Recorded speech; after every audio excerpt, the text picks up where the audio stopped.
This is Red Bull Q with the Asia Dating Podcast, where we talk about dating, relationships, sex, lifestyle in Asia.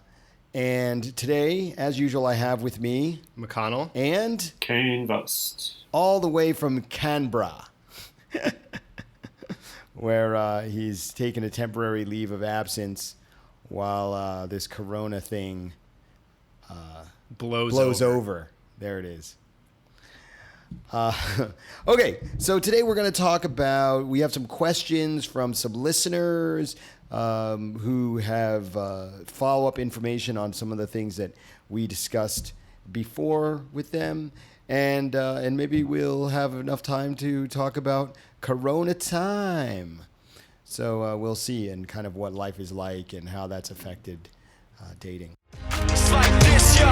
This is 10% luck, 20% skill, 15% concentrated power of will, 5% pleasure, 50% pain, and 100% reason to remember the name. Okay, so first question we have is this is a follow-up question. This is dildo. Details are, one girl is Chinese, one is Indonesian. Both I was quote-unquote dating, but nothing serious. One has now deleted me, and the other has a boyfriend. A bit late to get them back, but all good. Super advice. I wanted to ask also how to persuade a girl who is adamant she definitely doesn't like girls, and you really want that threesome with her. I have tried all the usual approaches, porn, etc.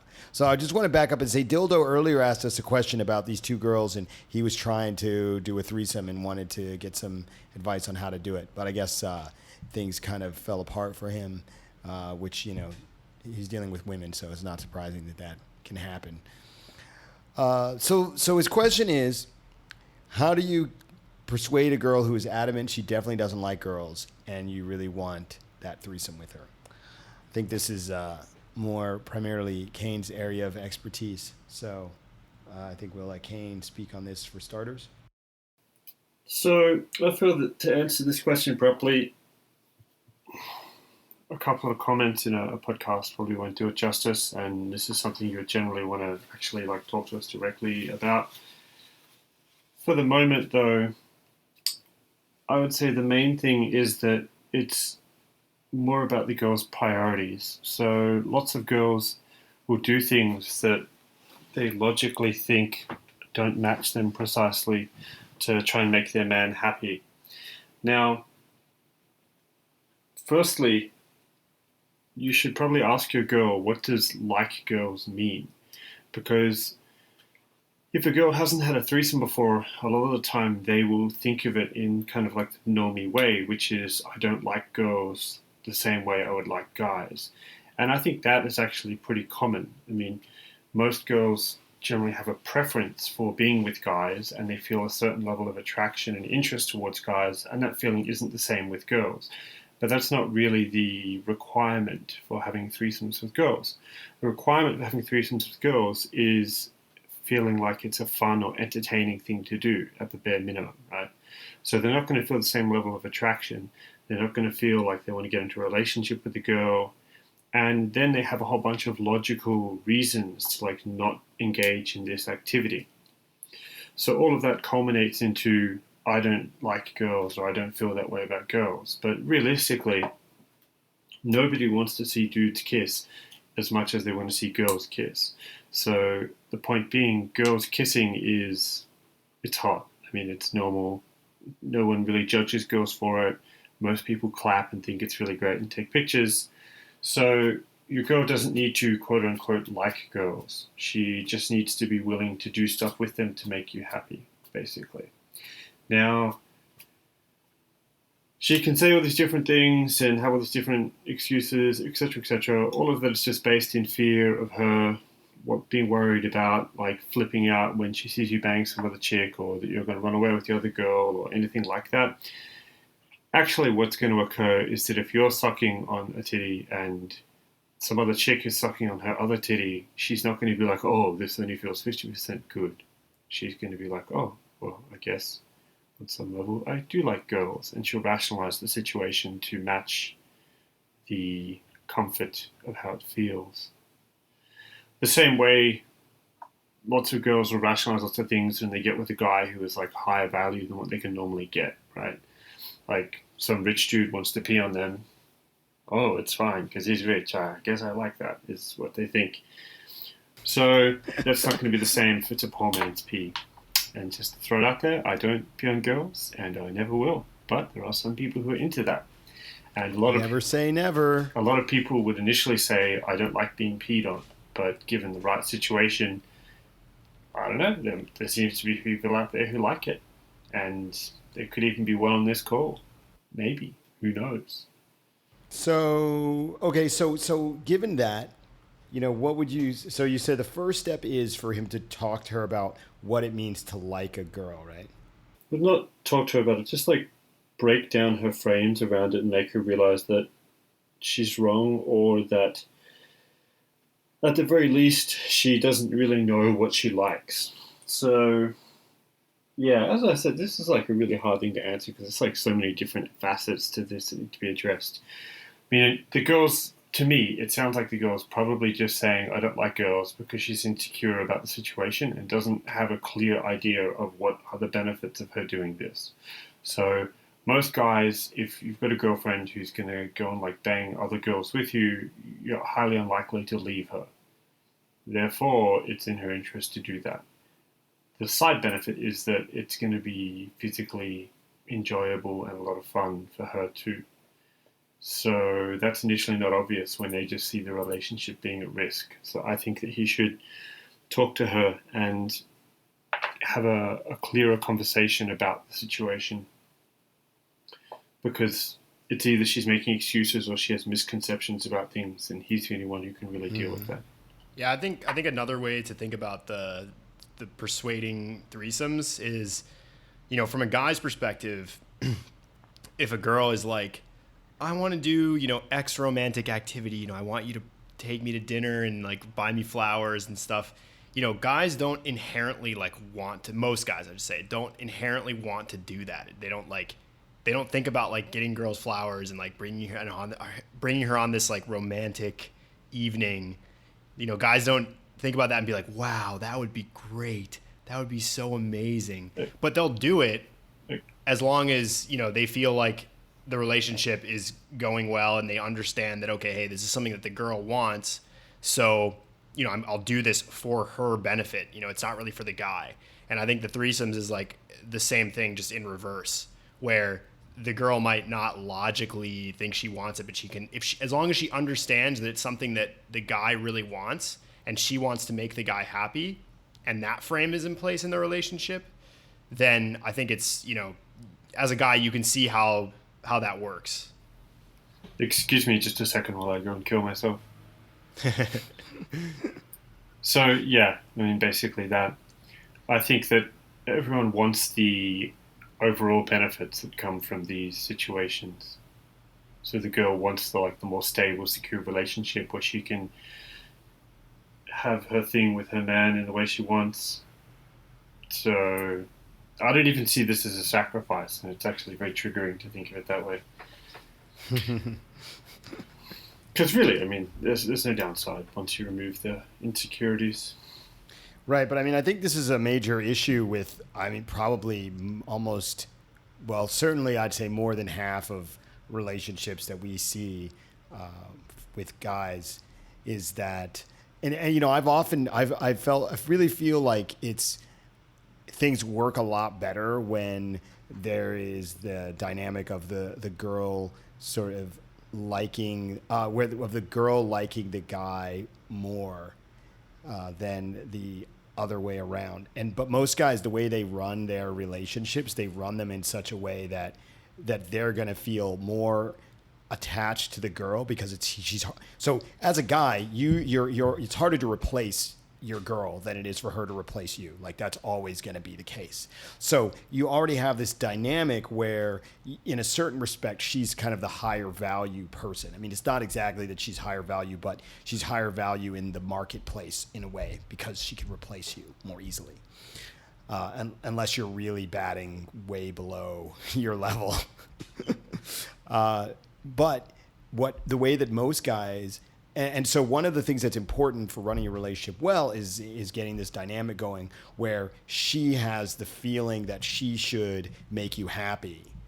And when you do that, when you have that in place, relationships run a lot better because, first of all, because you flip the dynamic from the typical situation where the girl is aware that she can always easily replace you. And so that makes the relationship run better, because when girls try to do stuff to make guys happier, then guys are happier, which is not usually or not as easily the case the other way around.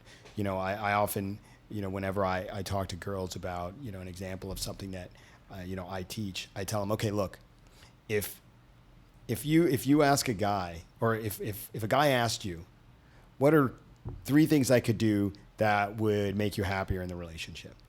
And she would give the guy 3 things, and the guy went and did them. It's very possible that she wouldn't be any happier.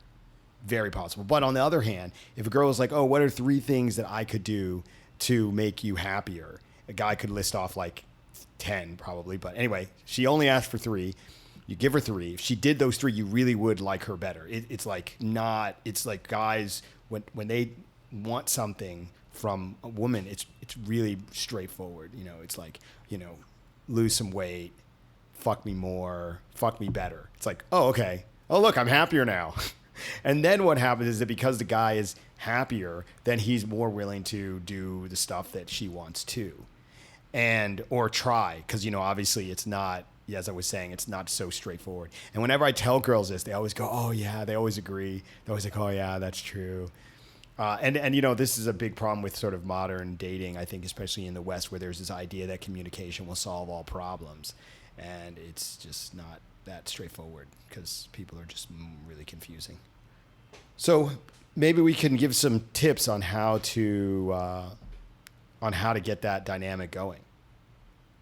So does anybody want to jump in with a few tips on or maybe give some specific examples from your own experience about how, because almost invariably in the beginning you're the one who's doing the work to get the girl.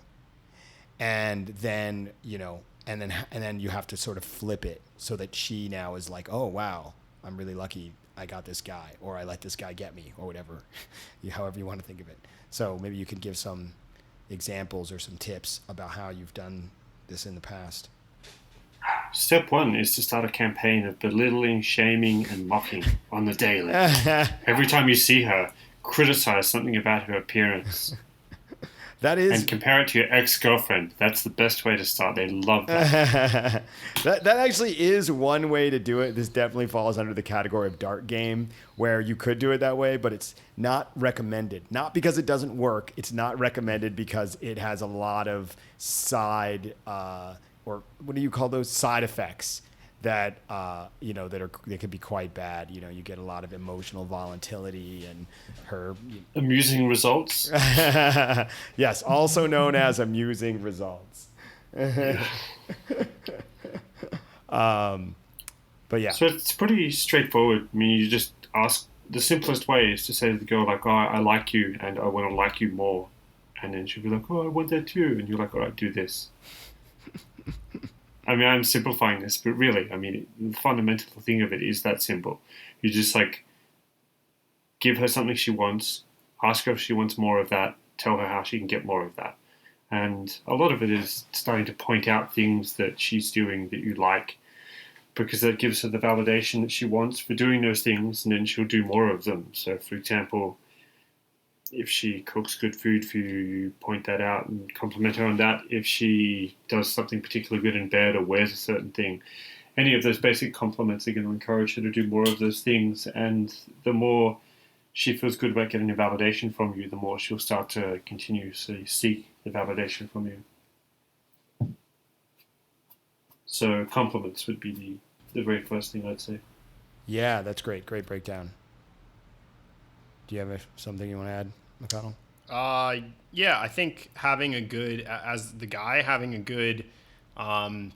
idea of what you're trying to do with the relationship is really helpful, because then you can sort of frame it as like, look, we're in this together, and you have like a clear goal with how you're trying to progress the relationship.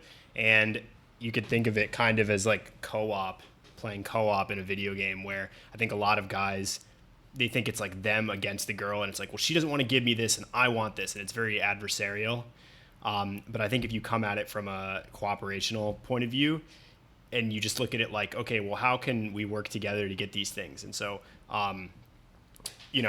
like just kind of moving the relationship towards where you want it to go. And like Kane said, giving lots of positive reinforcement at each step towards those goals. So for example, with threesomes, I guess you could bring the girl out to places where you can see other girls, first of all, because you can't have a threesome with girls unless you find other girls. So the first step would be going somewhere where you can see them. And then, maybe pointing out, a couple girls to her and saying, what do you think of these girls? Are those your type? And then, that can sort of start the discussion. It's like a very baby step piece. And then, rewarding her doing that with you as something that's enjoyable and fun, and kind of enjoying the experience together. Sure. Yeah, definitely. I mean, because girls do like looking at girls, even if they, aren't into girls, whatever that means. That's most girls on their Instagram is a bunch of other girls that they like looking at. It's not usually a bunch of like dudes. Yeah. Although there's usually maybe a few dudes sprinkled in there. But anyway, it's mostly girls.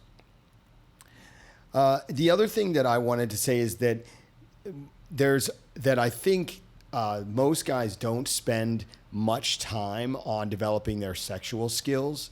And the reason why that, now this is an aspect that it's not going to be valuable to every girl. I mean, there's plenty of girls that just don't care that much about sex. But for girls who do, and presumably you probably want to date girls who do care about sex, unless you're not really a person who cares about sex. But if you're a person who cares about sex, then you want to find girls who also, that's an important area for them. And if you develop your sex skills, then that's one of the easiest wins you can have, because most guys are not that good. And since they're not that good, it's one of the easiest ways to win. When you think about, for example, buying shit for girls, it's like there's always going to be somebody with more money than you who's going to be able to outspend you. And yeah, maybe you're a creative guy. Okay, maybe you're like a creative romantic guy and you write poetry and you do, I don't know, arts and crafts shit that means something special to her, or maybe that you're skilled at that. Okay, if that's a skill that you have, fine, you can probably use that and you'll probably kill it. But for the rest of mankind as in male kind, that's usually not our area of expertise. And if it's not, then I would highly say that, being better at sex is one of the easier ways for you to win. You get more of what you want because the fact that you're really good means the girl is, well, it means a couple of things. It means, one, that you will be able to turn her on well enough in most of the time that you're going to be able to have sex when you want to. And the second thing is that she, because she's had previous experience with other guys, she's going to know that her experience with you is very unique, and that's something she's probably not going to be able to replace if she leaves you. So it's kind of like, that was some machine in the background agreeing totally with what Redbookie said. Yeah. Even see the powers of his persuasion, even machines chip in. Yeah. This one time though at an airport, he was like opening his bag and someone had planted a dildo, and the dildo like leaped out and just started buzzing at him. Planted a dildo. Yeah. So on the threesome thing, just to throw it in, I mean, one other angle you can have when you've got the girl out in the club is to like ask her which girl she thinks looks good, and then when she's told you, I don't know, a couple of them, you can talk about a particular girl matching her in one way or another, and then you talk about the features of that girl matching her, and this frames it as being like you and her finding a girl that like fits with her rather than a girl that you just want to stick it in. Plus, there's not a strong like or dislike preference, and you're appealing to her narcissism because she's going to go, oh yeah, this girl does match me because she's slightly smaller or has similar hair or whatever else. So it's just a useful way of getting them to think. Yeah, I think that's definitely a very useful that's very useful to do it that way because, like I was saying before, a lot of guys are just so self-absorbed. They're only thinking about it from their perspective rather than thinking about it from the girl's perspective and, what she would get out of it and how she would feel. Hold on, Kane. We got to pause the recording. Sorry about that, guys. We had the water meter guy come by and kind of wreck the recording right in the middle. So, but anyway, we'll get back into it now. So, is there anything else that you guys want to say about? Well, you were talking about how being good at sex can be very valuable as just a normal guy because you may not be able to compete on money or, like lifestyle. Or good looks. Yeah, or good looks. Or any age or hair or height or fame or there's any number of metrics that, right. You're just not going to be able. And generally speaking, most of the metrics you probably can compete on, she probably either doesn't care about or she's not going to see. So, maybe if you're really good at your job, she's not going to be able to see your amazing coding skills and be impressed with them, no matter how good you are. Right. If you're like, it just doesn't, it's just, she's not, you could maybe, say you added some feature, to Facebook, that's my feature. I did that. She's going to be like, oh, okay. She's not going to understand, what that means really, especially if she thinks it's a shitty feature. So there's just not that there's few, metrics that you can easily compete on, but sex is one of them. And that's, just because it's not for whatever reason, guys are just generally pretty bad at it. And when I say to be good at sex, like, and the standard, I would say for most people is they tend to think that if you have sex with a girl, then if a girl has an orgasm, then that's good.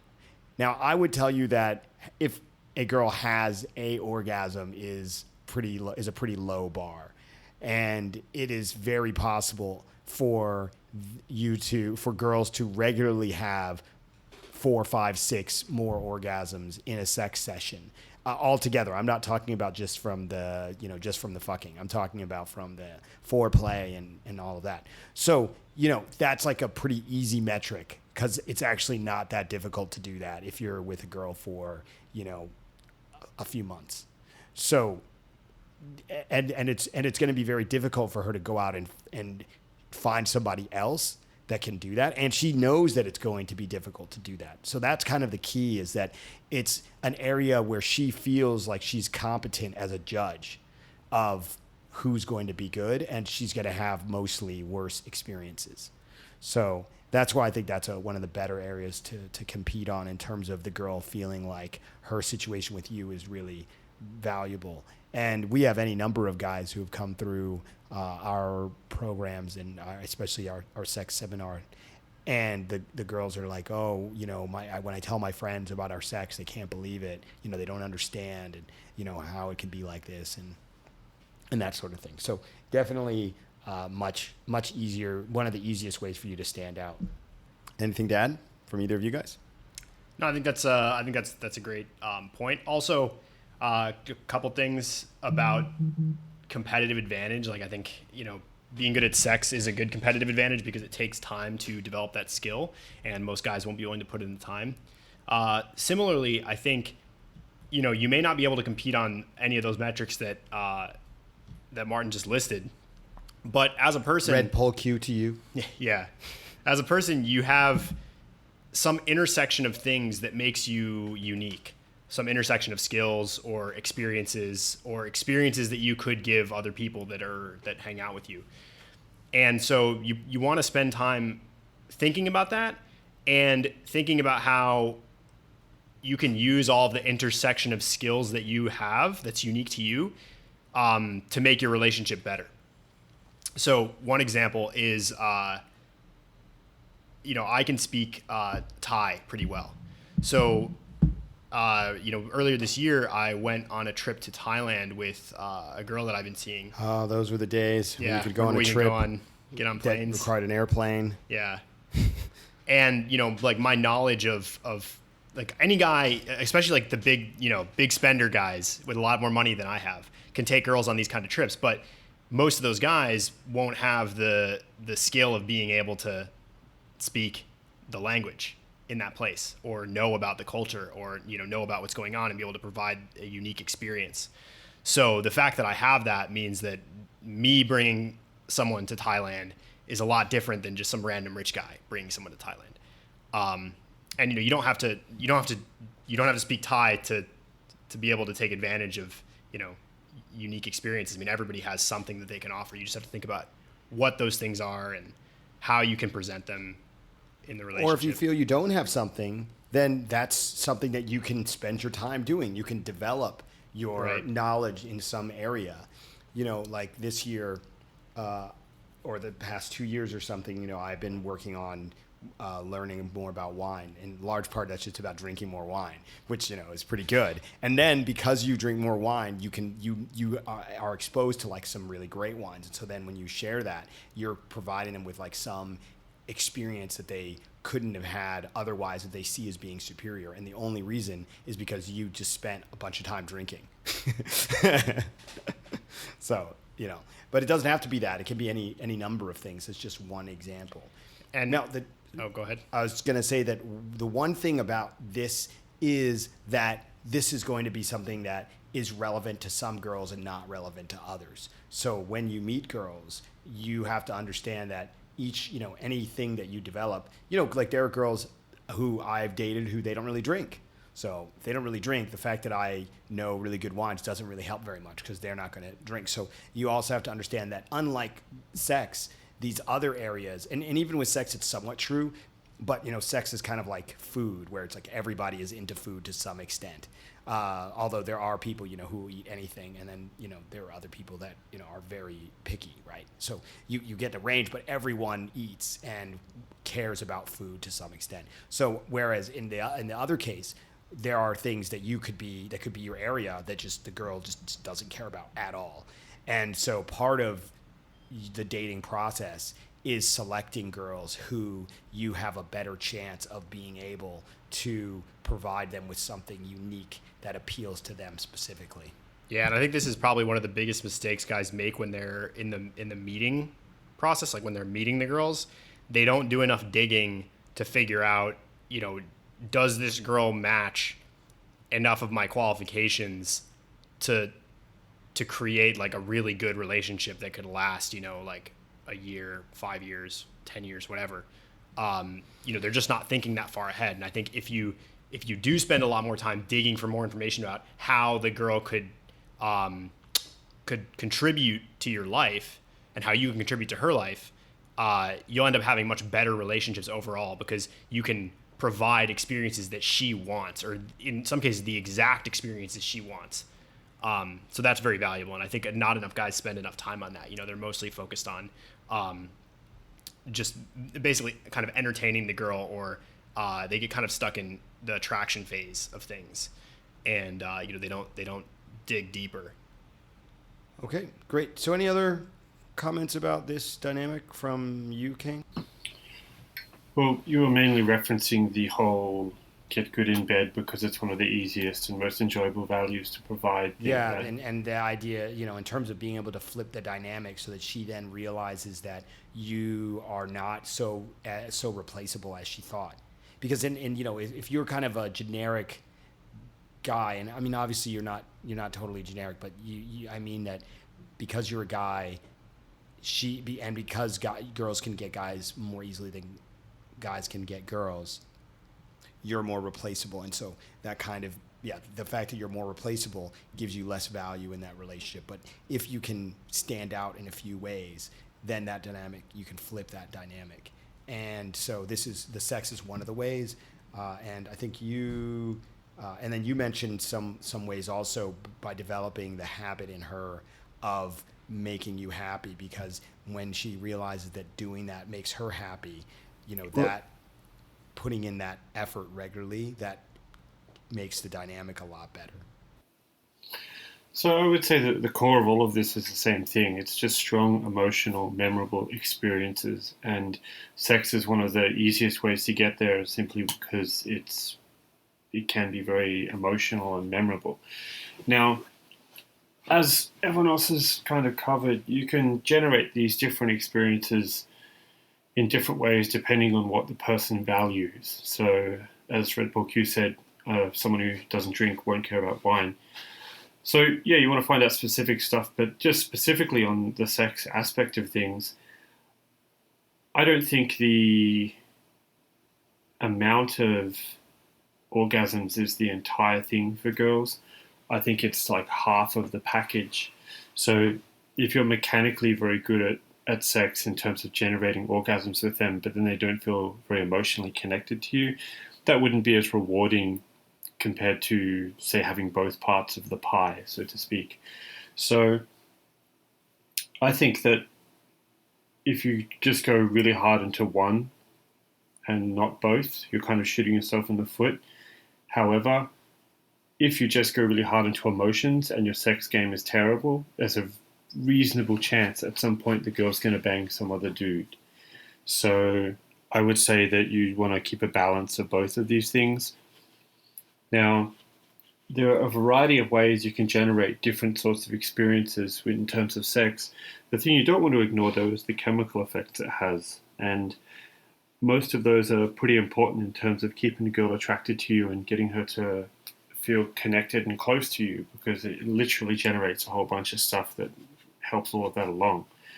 I would say that if you want to have a good relationship with girls, you really need to be in the driver's seat in terms of making all of these sorts of experiences happen. And if you have like really bad sex game, that's a pretty big piece of the relationship that you're not in the driver's seat on. And it's messed up, because you'll hear some girls say like, oh, I was with this guy, but he's really like not good in bed. You could tell on some level the girl doesn't really like respect that guy that much, or at least isn't as willing to follow him. Whereas if a guy is really good in bed, it generates this like naturally good dynamic, in my opinion, because for the girl to really enjoy having sex with a guy, she has to kind of let go physically and give most of the control of the situation over to him. So I think that has a ripple effect on the relationship overall. And if the girl is continuously doing that, it impacts her being willing to do it in all these other ways throughout your relationship. So if you are potentially a guy listening to this who is bad in bed, or can't make girls orgasm, or make a girl only orgasm once when banging, I mean, you need to stop being gay and get good.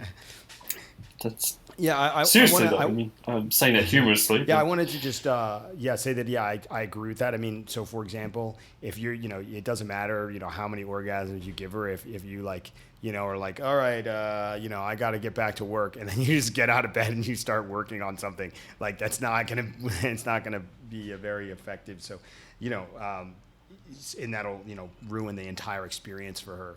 So. Unless you're having sex in the office, in which case that's a different thing. but yeah, so I totally agree with that. It's just definitely So the emotional aspect is important. You can't just like mechanically give her some orgasms and not think about the context in which those orgasms happen. Unless you're a dildo. Right. Unless you're a dildo and you just want to be put in a drawer, sitting there waiting for when she is interested again, which is. I wonder if that's actually a fetish. Let's have a look at that. What would you call that? Like dildo identification? Fetish? I think this is a pretty typical sub-dom kind of thing, isn't it? Yeah, where you're that's being what the used as, like, chastity, an the male object. chastity belt is for. Yeah. Where it's like, where you have no agency at all. Oh, man.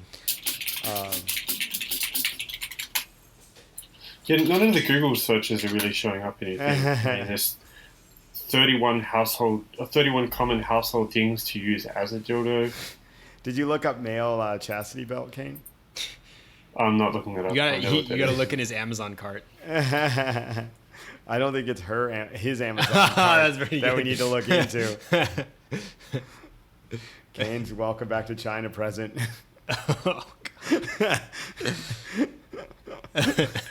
All right, so I could just ignore this, but I will address this.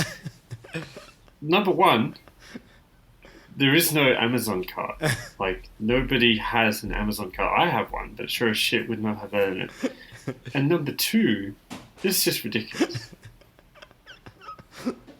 Oh, man. Well, I mean, I think in a greater sense, everyone at the moment is wearing a fucking chastity belt because no one can travel anywhere or do anything. So yeah. Actually, before we get on with the other questions, we were talking about this yesterday and how this might affect the dynamic of dating because, previously, or there was this whole thing where, rich guys in other countries were getting all of the Eastern European girls, for example, or, there was all these Chinese and Taiwanese girls. I assume there's a lot of Chinese doing this too, who were like going to Dubai for vacation. Yeah. And or France, like that one girl, and oh no, how come you could go to France? Oh, my friend helped me. Right. Right. Yeah. So so with the change in travel, it seems that maybe girls will no longer have access to this pool of guys that they used to be able to access very easily. Now the question is, will they just be satisfied with the internet love that they get on OnlyFans and other platforms, or will they actually go back to selecting from the pool that's immediately available to them? Yeah, only time will tell. But it is interesting to think about. Yeah. It's pretty interesting to imagine how this might change things. I guess for the positive. I guess. No, well, I think we just don't know, right? Yeah. I mean, it's hard to say until we watch it play out a little bit more. Okay, so let's get on to the next question. This is also a follow-up question. This was about a guy. I think you guys probably remember. It was a guy who some girl saw a message on his phone from another girl and flipped out on him. Yeah. So, this is almost bound to happen no matter what. The worst part is when you get busted and it's a girl that you're not even involved with. Or it's a guy. Oh, it's a guy. So here's the question. Hey, guys, just as a follow-up, the girl saw my phone and another girl messaged, "I'm on my period, so can't see you." Oh, that's pretty incriminating. And he says, "I used your advice and it worked. I framed it like she wasn't giving me enough." She cried and was mad and threatened to leave, but was better after that. Our relationship is stronger. Thanks, guys. Nice. Wow. Here it is. That's great. Wow. I mean, here warms my heart. Yeah, right? I mean, what a heartwarming story. Yeah. This is definitely chicken soup for the soul of... Wait, how does it go? How do they go? Chicken soup for the... Oh, and then you have to insert your adjectives here. Yeah. For the scumbag soul. Yeah. Exactly. But that's great. We made a relationship better. Yeah, right? I mean, everybody's happier now. He's happier because he's getting laid more. She's happier because she's not as worried about him banging other chicks. Win-win. Okay, thanks, guys. Follow-up question. How to deal with dating during the coronavirus? Oh, right. Yeah. And, by the way, this is from John Hiscock. John Hiscock. Sorry, I think that's how it's pronounced. Yeah. Right. So, clearly the big part of this is going to depend on where you live, right? Because, like, here in Taiwan, nothing. It's basically normal. Yeah, it's basically, I mean, as normal as it gets. Snafu, situation normal, all fucked up, right? Exactly. That's Taiwan for you. But with in Korea, for the guys that we know of in Korea, there is the gyms are closed. People aren't really going out clubbing, at night, which was a big part of the scene in Korea. Yeah. It's hard to imagine actually being in Korea at night and there being like nobody Itaewon out. is empty. Yeah. That would be really weird. That like would walking be up that super main weird. strip. Yeah. Yeah. But the guys are still doing day game. They're still meeting girls at cafes and bookstores and that sort of thing, and it seems pretty normal. Yeah. And well, we don't really know outside of like other countries. Well, in Chengdu, things seem to be pretty normal there too, from all indications. That's true. I guess Japan, things are kind of normal. I mean, I guess people are not out as much, Yeah. but it seems like guys are still dating and meeting girls. Right. So, And in Shanghai, it seems like things are pretty normal. I mean, judging by, we don't have that. It seems like they're having social events as usual. Right. We haven't heard much about the club scene. Kane, do you know what's going on at the club scene in Shanghai? Last I heard, some of them had opened and there were people going out. Okay. So, so for the most part, I don't really think that it's been a big issue. Although when things were closed down more, we know that one of the guys in Russia was doing a lot of Tinder straight-to-home invites. And most of the time, he didn't have to pay the girls. right. And so I know that was happening more. I don't think, but I didn't really hear about that, happening very differently anywhere else. So, for the most part, it seems like things have been quite normal for most of the Corona times. Any other comments about that? Should we move on to the next question? No. On to the next question, I guess. Okay, the next question is from YouTube. Someone posted on one of the videos. Do Asian women continue to have sexual relations with their husbands throughout the rest of their marriage, even when they've had children already? Is contraception not as popular in Asia as it is in the West, including vasectomies? Okay, why don't we start with the second question first, because that's the easier one. So, is contraception not as popular in Asia as it is in the West? It is not as popular.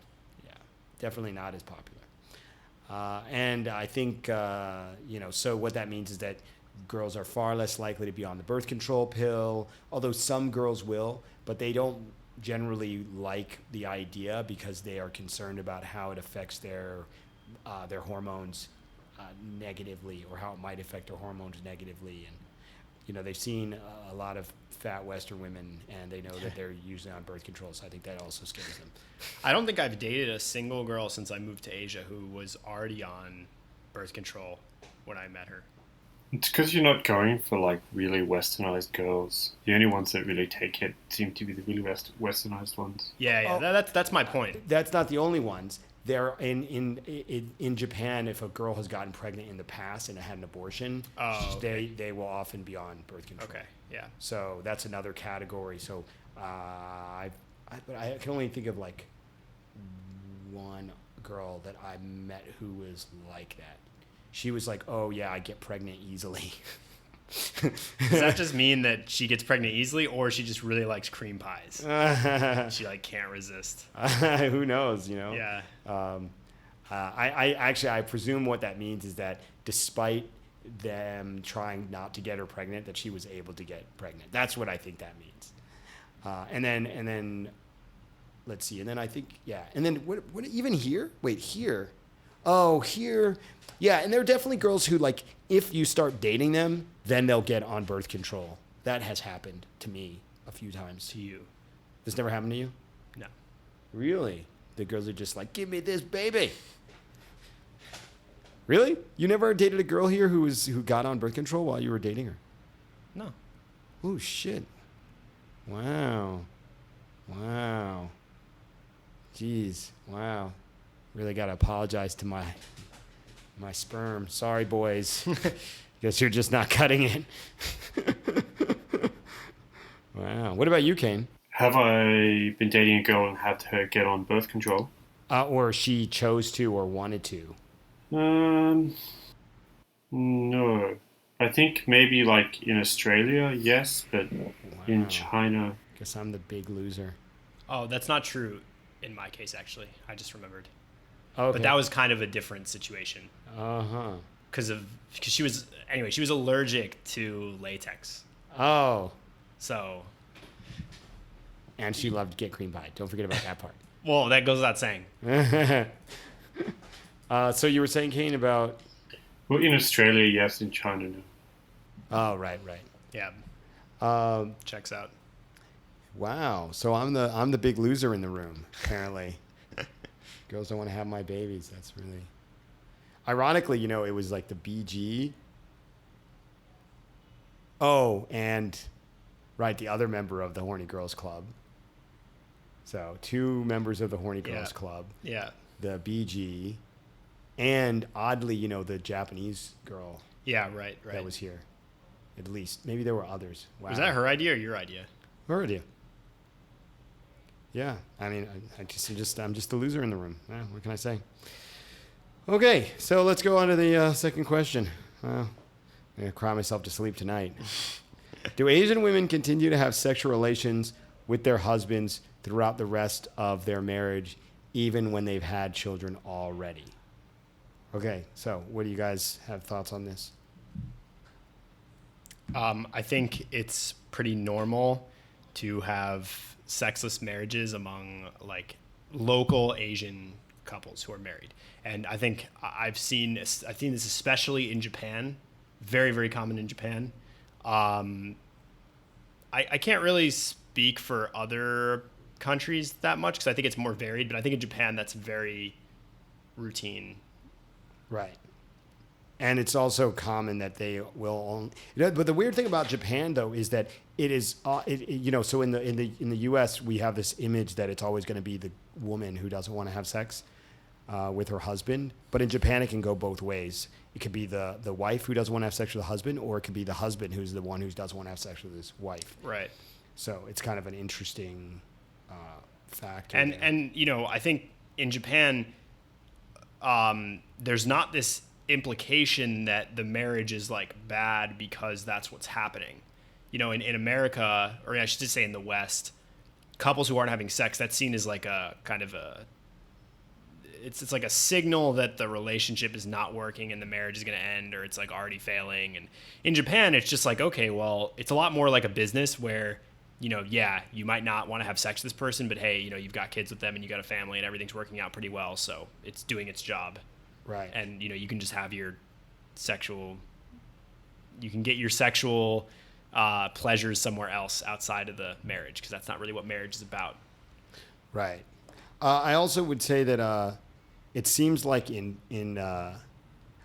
So in terms of the kids thing, I would say, you know, once there are kids, it's more common for them to stop having sex. And apparently a common way for people to get sex from their spouse in Japan is to tell them that they want to have more kids. Yeah. Or have kids, period. Yeah, right. Or have kids, period. Now, I don't know. Oh, I was going to say that in Thailand, apparently, wives will call having sex with their husband doing their homework. So I think that gives us some idea of the dynamic there. But what I don't know about, it's hard to see, I don't really know about China or Taiwan. Kane, do you have some thoughts about China, Taiwan? I don't know. I just assume everyone's kind of cheating on each other, so I'm not really sure. Okay, so they may or may not be having sex with their spouse, but they're definitely having sex with someone. It's actually, on a serious note, it's really hard to say because there are lots of relationships there that are just like people kind of just got matched up by their parents. So it's hard to say if they actually want to do that or not, if they are just being on the side. I think you probably have all of the different variables accounted for in China. Right. And you just get all sorts. Right. Makes sense. Okay, now here's the first part of his question. Do Asian... Oh, yeah. Oh, that was the whole thing. Yay. All right. Thank you for your question, Mark Wright, who... Let's see which YouTube video this was on. Oh, yeah. This was on your video where you asked people for questions, Kane. Okay. That makes sense. Right. So we have and there's also one from French Ben. Oh, that one was ages ago, and it was kind of just... Yeah. Okay, great. Okay, so we got another question here, which is from Quantum Leap, one of the guys. And apparently on one of the podcasts in the past, we said, or I think this is probably Kane, judging by what it says here. Pretty much anything that makes you emotionally appealing is playerish. Can you speak further on this? Quantum Leap. I don't think anything that makes you emotionally appealing is playerish. Well, okay. I think that girls kind of thin slice you into being one of maybe 3 different types of guys, and that's either being a guy she's not interested in, a guy she's interested in, and a guy that she might be interested in. And that if you're seen as being too good with women too easily, then you get slotted into the might being interested in. Maybe I'm the one who said that. Sounds familiar. Oh, really? Yeah, and I think I the way that I would interpret that if I said that, because it's maybe something that I would say, is that if a girl is experiencing attraction for you, then she's attracted to you, and so she's like, okay, well, other girls must also be attracted to this guy because I'm attracted to this guy. I think that's probably what it means.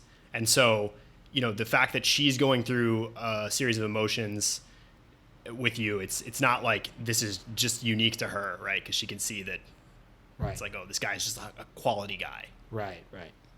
Or a popular guy. Right. May not be quality. Yeah. Okay, yeah, that makes a lot of sense. Both of the things that you guys said make a lot of sense. And I think I agree with both of them. Okay, great. Let's see. So, do you want to talk about social media and texting? Because I think you said that you thought that since it's Corona times, it could be valuable to talk about. I actually don't know that much what I want to say about that. So maybe it's better to wait to talk about that in the future. But I think we could talk about what people should maybe be thinking about now that it's Corona time and what they should be doing with their lives, because I think I know I'm certainly a little bit confused about what's going on, and I'm sure other people are pretty confused. Maybe we could talk about that. Sure. All right. I have more to say about that stuff. Go for it. Yeah, so I think, one of the questions one of the guys asked earlier is, what should you do regarding dating right now, because the world is so messed up. And I think we've definitely seen this in our community. Dating is just not as much of a priority lately. In the past 6 months or so, just because you don't have the access that you had before. It's depending on which country you're in, but certain countries you have a lot less access. Some countries you have more access, but still it's not like what it used to be. So I guess people just aren't prioritizing dating. So then the question is, okay, well, if you're into pickup, if you're into the pickup community, then you're pretty into self-improvement too. So what should you be working on if it's not dating? Yeah. Okay. So you have any thoughts or? Yeah, for me personally, and I think for me personally, I've spent a lot of the time going to the gym regularly. I was exercising daily, at least a little bit before, but I was just doing workouts at home. But because I have more time available to me now, I've done weight training, usually 3 times a week. So that's been a focus that I just didn't really prioritize as much before. Yeah. But I do now. So there you go. Yeah. I think, for me, I've been, I spent a lot of time at home, especially recently, because I recently broke my leg actually. So I'm there's the quarantines and I can't really travel. And now I'm bonus quarantined because I can't really leave the house that much. So I've been feeling the sense of being stuck extra hard these days. I've been reading a lot. So prior to 2020, I wasn't reading as much, mostly because I was busy out. I was working on my photography stuff a lot. I was traveling a lot. There were lots of different work projects going on. So, all that stuff was getting done. And I just wasn't reading as much. So now there's just tons of downtime. So I'm catching up on a lot of books that I wanted to read. And I think that's really good. Martin made a good point earlier this year, and he wrote this in one of the newsletters. So maybe some of the guys listening to this remember this. But he said, you should do Quadrant 4, not urgent but important activity from 7 Habits. you should do one quadrant 4 activity each day, and then when you've been doing that pretty regularly, you can add one more, right? Is that what you? I think Yeah, what you that's said. exactly what I said. And I think that's pretty good advice. Now, when he wrote that in the newsletter, I didn't think we were going to be having to adhere to that for so long. I thought maybe things would go back to normal by now, but I think that's pretty good, and what I mean by quadrant 4 activity, for those who haven't read 7 Habits of Highly Effective People by Stephen Covey, which is a great book, is that you have different activities in your life that could be divided. He divides it into 4 quadrants. One is urgent and important activities, and those are like, you could think of like your tasks at work, for instance. They're urgent and they're important because you're getting paid for them, and they kind of have to get done. And then you have urgent, not important, which is like things that need to get done, but it doesn't have a lot of impact on your like long-term life. And then you have not urgent and important. Is that right? That's the last one you're going to talk about. Not urgent, not important. Oh yeah, not urgent, not important. And then you have not urgent and important, and that's quadrant 4, and that's the activities that we're talking about. And those are things that aren't pressing, like they don't need to get done for your career or anything like immediate. But quadrant 2 actually is. Quadrant 2. Yeah, I mix it up.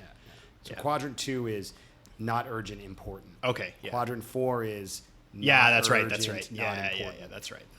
Maybe you can give some examples for each one so people can, think about it from that perspective rather than just. Well, I gave the quadrant 1 example. Oh, right. And you gave quadrant 2. Yeah, you gave quadrant. Sorry, you gave quadrant 3 example, but you didn't give quadrant 4 example. Not urgent, not important. Yeah, so that would be like playing video games. Sure. Unless you're a Twitch streamer. Right. In which case it would be maybe quadrant 1. Right. Yeah. So, so quadrant 4 would be like something that it really just is leisure time, pretty much, and you're not getting a lot of value. Like reading could be leisure time, but if you're learning something, I mean, pretty much you're always going to be learning something when you're reading. So it's important in the sense that it's developing you as a person, and you're learning something, and you can apply that knowledge to your life going forward. So you want to be doing, sorry to correct what I said earlier, one quadrant 2 activity, which is once again not urgent but important, and those are things that are going to exponentially increase your quality of life in the next, like in long term. So you want to be doing at least one of those per day, and that could be like reading books is a great example of that, or working on a side project, like something that could make you money, for instance. Yeah, or developing a skill. I think did you already say that? I didn't say that, but developing a skill is a great one. Taking good care of your health, so going to the gym falls into that category. Now, it is true that even those activities, after a certain point, they do become quadrant 4 activities where they're not urgent and they're not important because, unless, you're doing it because it fulfills some goal. If you have a particular health goal, then maybe you need to spend a lot more time in the gym. But it's the same thing with like watching some TV. Like there's nothing wrong with watching some TV show to relax, and it's a quadrant 2 activity until you do it for it depends on how you run your life. But for some people, maybe if they binge watch a TV show in one day, that you're now maybe 2 episodes was quadrant 2, but 10 episodes in a day, you're now in quadrant 4, where it's not urgent, not important. However, if you're the type of person who you really work super hard and then you just have one day that is your Shabbat, then maybe that's okay, because it's like 6 days you are firing on all cylinders, going super hard, and then you just want to have one day where you do absolutely nothing. And I think that's okay too. But you have to understand by looking at yourself and how you run your life, whether you're really doing quadrant 2 or whether it's moved into quadrant 4. Yeah.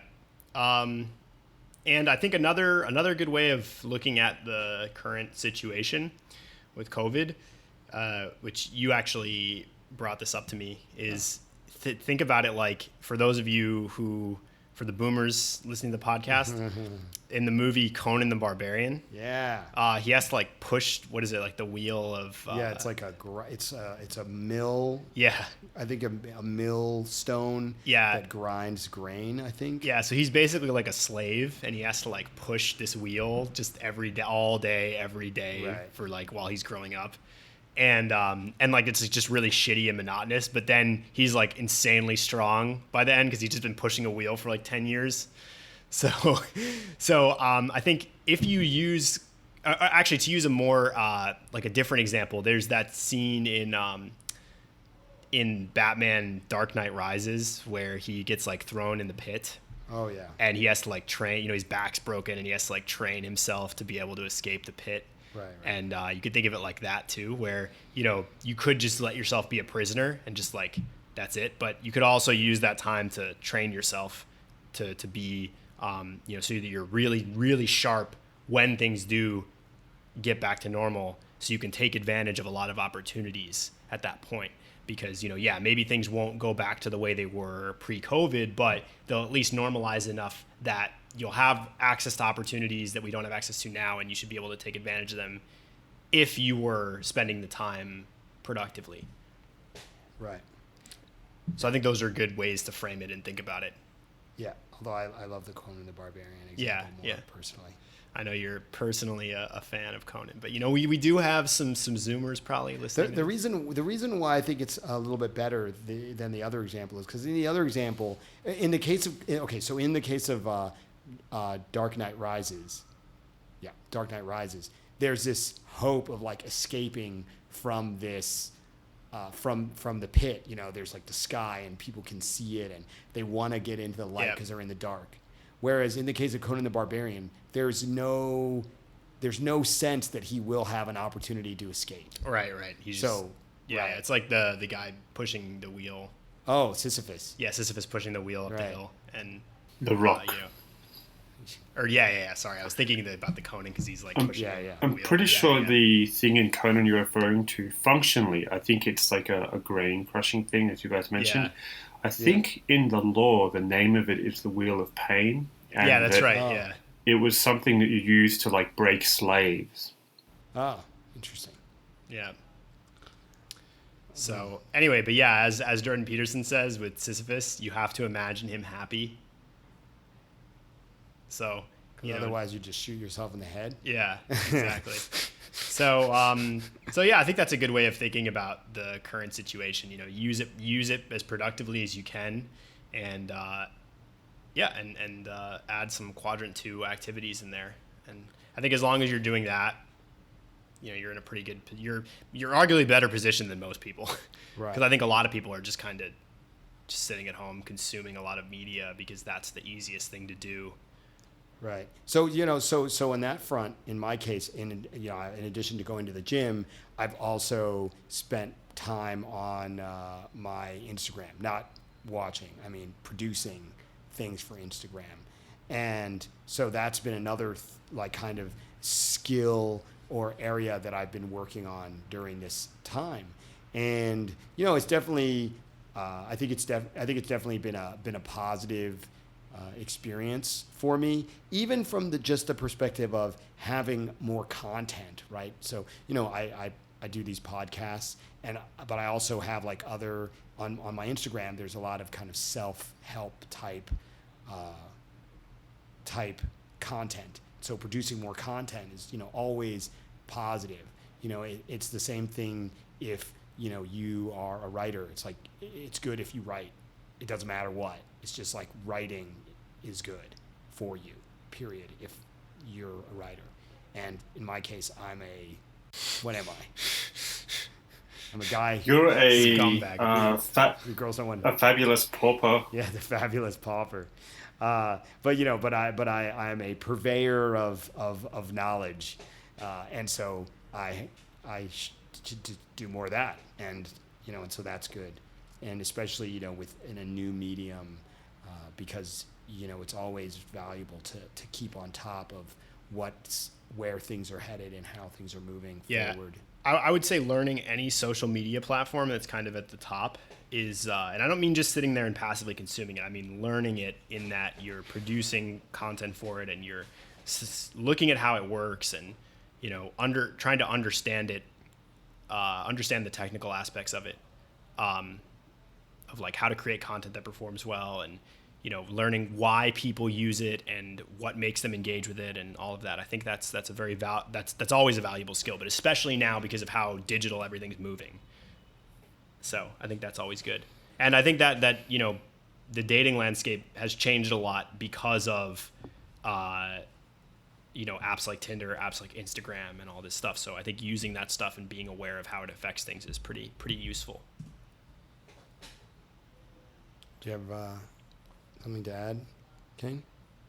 No, nothing to add at the moment. Is there anything that you've done during this time? That's a good question. I don't think I've used the COVID time super well, to be honest. And initially, I think it was more that I thought, okay, well, things will just go back to normal and I can just like start doing more stuff then. I have had periods of doing more or less exercise during this, but I still find that actually the downside of it is that there's even less of an opportunity to engage with the outside world, and that hasn't been particularly helpful. Yeah, I mean, definitely the lessened social contact. You know, and this is varied from, you know, country to country. You know, my parents went to a restaurant for the first time in like 5 months, and I think your parents went to like after 4 months or something like that. You know, and you know, I think the lack of social contact is really wearing on people. My parents are both doing pretty okay. My parents are both super introverted, so they're just like, yeah, whatever. But they did say it was nice to get out again. But still, yeah. Oh, it's hard to imagine your parents being super introverted. No way. Yeah. They were both really cool in high school, too. Well, how does it feel to break the cycle?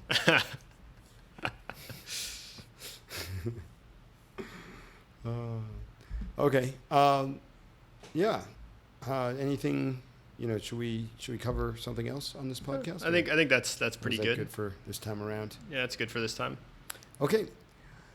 Thanks everyone for your questions. What about any last words from either of you? Just to remind people to go and, you know, sign up for the newsletter if you're not signed up for that, because there's always lots of good stuff in there. And Red Pill Q and Mr. Wright both put in a lot of hard work on that. We do. More free content for everybody. So yeah, go sign up for that, and, you know, subscribe to YouTube and any channels you can get. Oh, and check out Martin's Instagram too. Oh yeah, you can check me out. It's Melodious Rhythms. Yeah. Is the Angry Fire video there? The Angry Fire. Oh yeah, that's a classic. It was so good. The one where you're at the gym with the rock, and I took the video with the Instagram fire thing, and that's a classic. No, that's not. Yeah, that's not on there. It could be though. That's I could send it that's to a you. damn shame. Yeah. You should. I have other videos that I look bad in on there though. No, but that one in particular is really good. It is really good. It's fire. Yeah, exactly. Bro, it's fire. Yeah. One thing I will say though, anyone who's listened to today's podcast, if you're, I don't know, I mean, if you think you're amazing in bed and you want to disagree with us, if you know you're terrible in bed, if you are average in bed, if you have any sort of problem in this way, just like hit us up and talk to us about it, and we'll be down to help. It seriously isn't something that y'all need to be ashamed about. I mean, we've had many people we've taught who have been terrible in bed who have become very good in bed. And this is based on the feedback they've gotten from girls and the changes in their relationships. So it's a common thing to not be that great at simply because a lot of guys don't get taught these skills by anybody. I believe there is like a small African tribe where your mum will like bang you and teach you that sort of stuff, but we don't do that, so it's understandable. Why you're not good? Need any help? Hit us up. All right. All right. Well, on that note, I think Great last we'll words. see you guys next time. All right. All right. Bye-bye.